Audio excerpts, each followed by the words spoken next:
Toast for Truckers over here, and today this video is about, hey, warm up your transmission before you start driving. You warm up your engine, but you never warm up your transmission before you start driving. Now you're asking me, man, I know how to warm up my engine. I just turn it on and let it run for a couple minutes.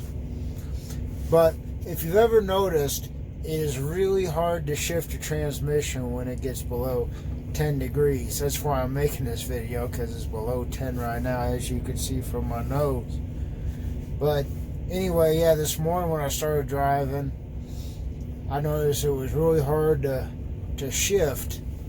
And another thing, what caused that is it was a little bit icy and snowy out.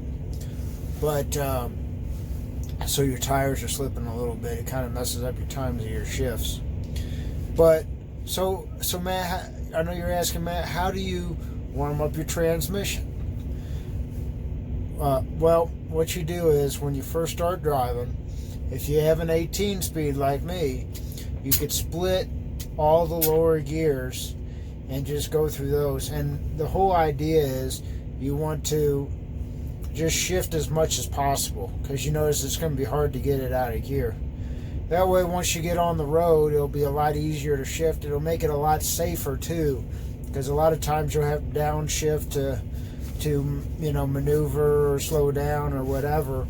You don't want it getting all clunky and messing up your reaction time and stopping distance, especially when it's snowy like it is today.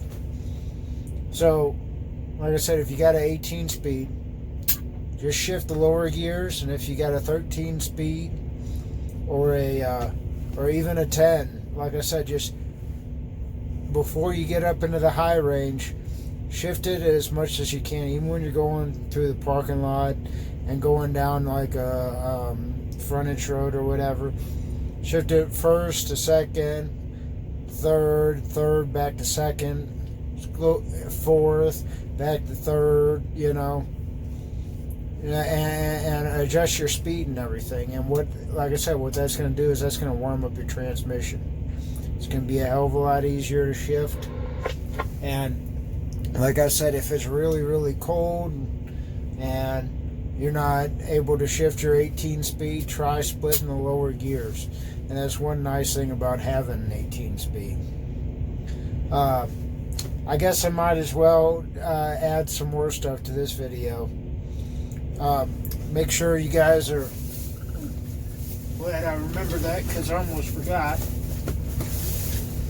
Make sure you guys are putting your house or whatever kind of fuel treatment you have. Make sure you're putting that in your tanks when it gets below 10 degrees, or your tanks are going to freeze. I almost guarantee you that. But another thing is, okay, what we got on our trucks, like I said, I throw this in anyway, but this switch right here, what that does is it's your fuel heater. So I have heated fuel lines, heated fuel filter, and a heated tanks. And what it'll actually do is so I have a clear fuel filter, and I've seen it was, I was doing a home time and it was negative 15, and the whole fuel filter was completely frozen. Turned on my ignition, I turned on that fuel heater, and I swear within 2 minutes it was completely thawed out. Truck started right up as you can in 20-degree weather. Circulated through, and so when the fuel from the tanks goes into that filter, it's warming it up again, because that fuel in the tanks would be colder than in the fuel heater, obviously, if it's been warming up for a while there.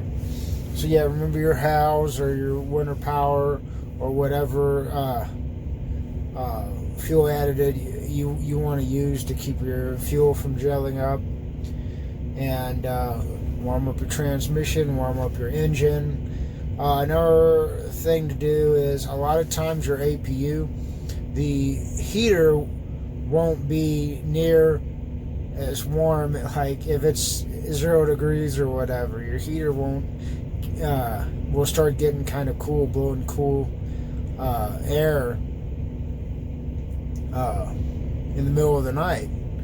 And what that is, so your APU uses your coolant from the engine to produce heat. And so what happens when you just turn off your engine, fire up your APU right away, keep that fuel, or that coolant, sorry, as warm as it can be. But sometimes in the middle of the night, you gotta start your truck up for about 15 minutes or so, because if you just start your truck up for a little bit, what it's going to do is it's going to take all that warm coolant in the APU, put it all through the radiator, and then stuff that was in the radiator, even cooler than it was, go into the APU. So like I said, circulate it for a good 10-15 minutes or so. Relax, take your siesta or whatever, eat something, get on Facebook, or just set your alarm for 15-30 minutes. Turn off your engine, fire back on your APU. I can almost guarantee it's going to start blowing warm again. So if you ever wake up and your APU's on high heat and you're cold, hey, that's why. So let's see, trying to think of anything else winter related. Yeah, make sure you got your chains. I'll do another video about that, but I just wanted to, I had some things here. Try to have some grit, some little rocks or something, just in case you're on some ice. Throw some rocks or kitty litter underneath your tires and everything, and things like that. I know I'll make some more cold weather videos, but hey, this is it for this one. It's Matt with Tips for Truckers. Have a great day.